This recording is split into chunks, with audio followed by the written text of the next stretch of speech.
네, 52일 만에 사법 탈옥에 성공한 윤석열은 과연 한남동 관저에서 김건희와 무슨 대화를 나누고 어떤 꿍꿍이, 어떤 출구 전략을 찾고 있을까요?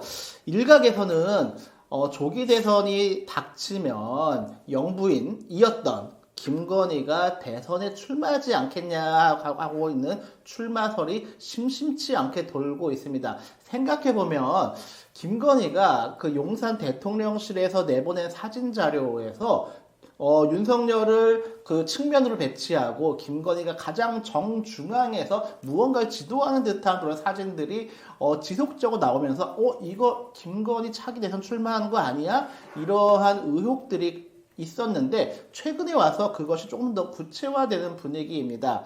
아시겠지만 윤석열이야 지금 내란 수괴로서 탄핵 인용을 앞두고 있고 이후 각종 형사 재판을 앞두고 있고 김건희 자신도 만만치 않게 명태균 게이트를 포함해서 주가 조작 한두 개가 아닌 그런 경찰 수사를 이젠 피할 수 없는 궁지에 몰렸고 조만간 김건희도 구속을 앞두고 있기 때문에 김건희 입장에서 이 구속을 피할 수 있는 것은 대선 출마 아니겠냐. 그럼 적어도 대선 한 2달, 60일 기간 동안 검찰, 경찰이 수사를 못하겠죠. 그 정치적인 압박 때문에. 그리고 대선 이후에 탈락한다 하여도 국민의힘 당대표로 출마하면 대선 후보였기 때문에 당대표 선출 가능성이 높아지고 그러면 그때 야당이 되겠죠. 제1야당 대표 김건희를 과연 검찰이 어느 정도 수사할 수 있겠냐. 김건희 입장에서 그렇게 지금 출구 전략을 짜고 있는 게 아니냐 하는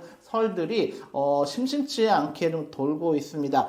오늘도 더 좋은 정치연구소 정호준 대표님 나와 계신데요. 김건희 대선 출마해서 이게 좀 우습게만 보기에는 좀 이야기들이 꽤 많이 돌고 있는 것 같습니다. 대표님 좀 어떻게 좀 생각하십니까? 네, 어제 저도 이제 기자분 통해서 받은 글이 있습니다. 우리 기자분들 받은 글을 썼는데 요즘에 이게 엄청 쏟아집니다. 특히 네. 어제 오전에 이 받은 글로 한바탕 좀 얘기가 있었긴 한데 받은 글입니다.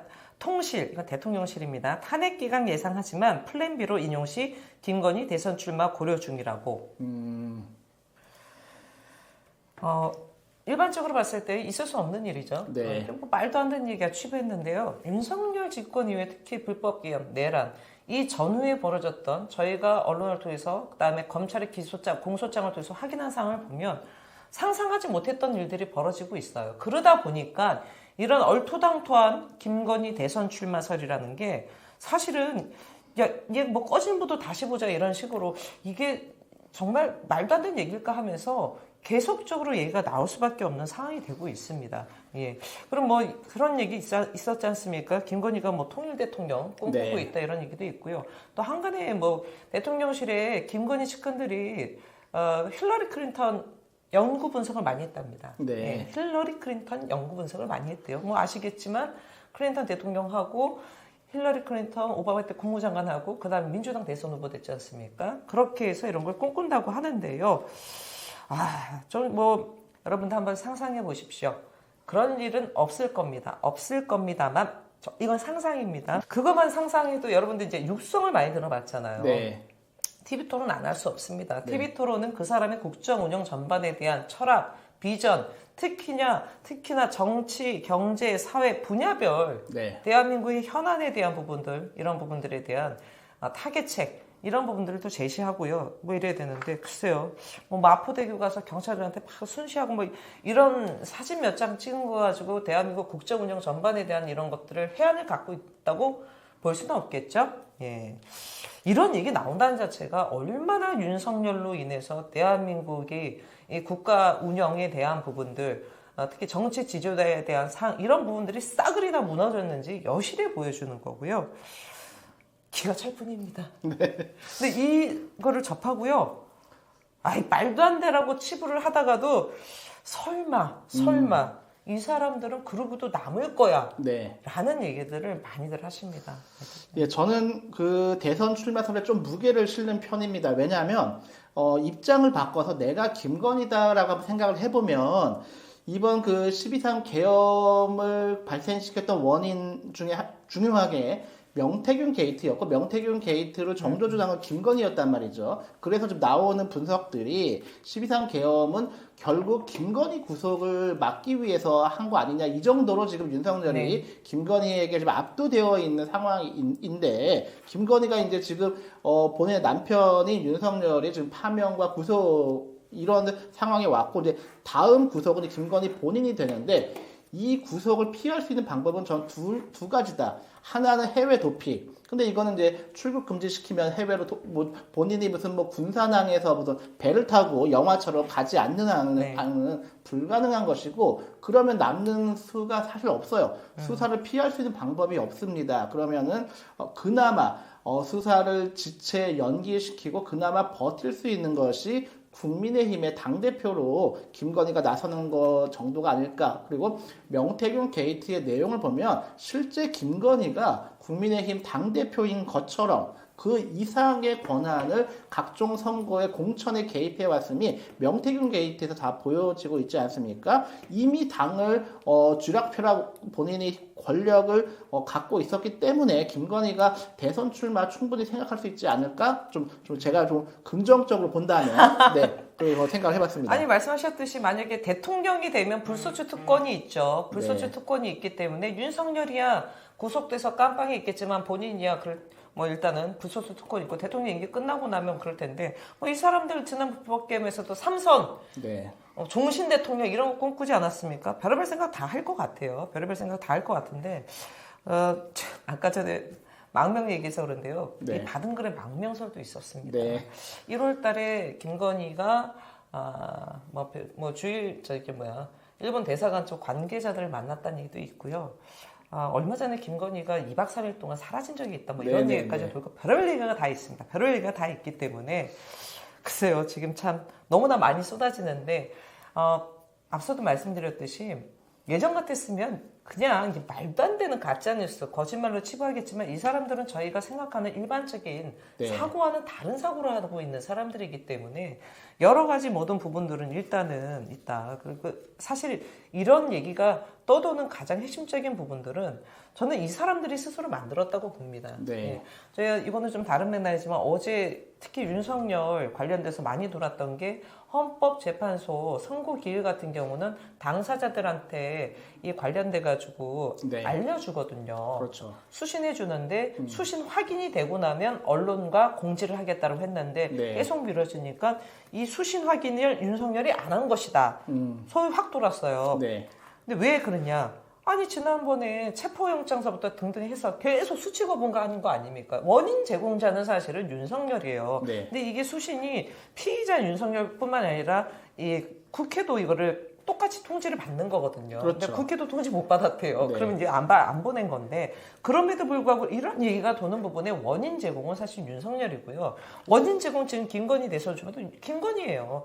아니 청와대에 있는 사람들이 아니 대통령실 있는 비서관들이 대통령실 비서관들이 왜 힐러리 클린턴을 연구를 하냐고요. 왜 그거 가지고 뭐하게 왜 김건희 공 맞춰가지고 내보내게 이런 얘기들이 있으니까 이런 거에 신빙성이 생기는 거 아니겠습니까? 김건희 대선 출마설의 좀 정황, 그러니까 우리가 이제 확실히 알 수는 없으나 그동안 나왔었던 정황들을 좀 조각을 맞춰보면 중요하게 보는 게 제가 이제 김성훈 경호차장을 좀 중요하게 보는데 경호차장 김성훈은 누가 뭐래도 김건희 라인이잖아요. 경호처장은 김건희 라인이 아니었기 때문에 초기에 먼저 이제 자진 출두를 했지 않습니까? 그리고 경호처장을 그만뒀고 근데 경호차장이었던 김성훈은 핵심 김건희 라인으로 알려져 있고 이자가 끝까지 이제 한남동 사수를 버텼고 중요한 것은 경찰이 국가수사본부가 경호차장에 대해서 무려 3차례나 체포영장을 신청했는데 검찰이 3번이나 모두 다 반려할 정도였고 그 반려했었던 것이 바로 심우정 검찰총장이었다고 심우정이 이번에 윤석열 사법 탈옥의 당사자였다는 것이 밝혀졌습니다. 그러면 여기서 선을 이어보면 김건희, 김성훈 경호차장, 그리고 심우정이라고 하는 이것이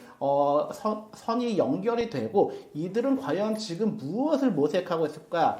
무언가 본인들의 출구가 필요한데 그 출구가 무엇일까? 개혁을 할 수는 없어요. 이 검찰 조직 라인이. 그러면 이들이 할 수 있는 것은 조기 대선에서 김건희를 출마시키는 게 아니냐? 라고 하는 좀 긍정적인 생각을 그들의 입장에서 생각해보면 이런 그림도 나오지 않을까 좀 생각을 해봤고요. 아니, 뭐 그렇게 되면 이제 들고 일어나야지 뭐. 우리 홍준표 대구시장 뭐 가만히 있겠습니까? 본인 인생 이제 마지막 도전인데, 뭐 김문수 장관이 뭐 지금 떠밀려서 그런 부분이 있다 치더라도, 홍준표, 오세훈, 한동훈 다 들고 일어나야지. 한동훈 옛날에 저거 아니었습니까? 형수님, 도련님 네. 관계였는데, 이미 뭐 절연했으니 들고 일어나야죠. 예. 그렇게 되면 이제 국민의힘은 그야말로 이제 그 오세훈부터 김건희까지 모두가 참전하면서 아수라장이 될 것이고 아마 결국 그 결정은 정광훈을 필두로 한 아스팔트 극우 세력이 이 판을 좌지우지할 것 같은데 그들이 누구에게 손을 들어주냐 여기에 따라서 이제 국민의힘의 대선 후보가 정리되지 않을까. 제가 보기에는 이건 뭐 저는 진짜 그럴 가능성은 없다고 보지만 김건희가 만약에 국민의힘 대선 출마하고 뭐 등등 한다 그러잖아요. 이 당 분당됩니다. 분당이에요. 그러면 그러니까 김건희, 윤석열, 정광훈, 전한길 이런 사람들이랑 당 만들면 돼요. 물론 네. 거기에 지금 자유한국당인가요? 아 네. 죄송합니다. 자유통일당이라고 있죠. 네네. 뭐 당 만들 필요 없네. 입당하면 되겠네. 네. 국민의힘 쪼개시고. 하여튼 뭐 저는 윤석열이 석방으로 인해서 대선 구도는 나쁘지 않다. 네. 윤석열 가만히 있을 인간이 아니다. 제가 보기엔 여차하면 광장 나가서 마이크 잡을 거고 국민의힘 대선 후보는 뽑혀지더라도 윤석열의 아바타일 수밖에 없다. 네. 이렇게 보여집니다. 예. 하다 김건희 대선 출마설까지 지금 정치권에 회자되고 있는 오늘 이게 웃을 일은 네, 아닙니다. 2025년입니다. 지금 중국에서는 챗 GPT를 넘어서는 딥시크가 출시돼서 지금 세계의 기술 혁명이 지금 가파르게 좀 전개되고 있고 미국에선 트럼프발 관세 전쟁으로 진짜. 지금 전 세계가 지금 경제 심각합니다. 전쟁에 뛰어든 이 국제 정세 속에서 우리 한국은 김건희 대선 출마 여부를 놓고 우리가 고심해야 되는 오늘을 우리가 살고 있습니다. 오늘 방송 여기서 마치겠습니다. 감사합니다. 감사합니다.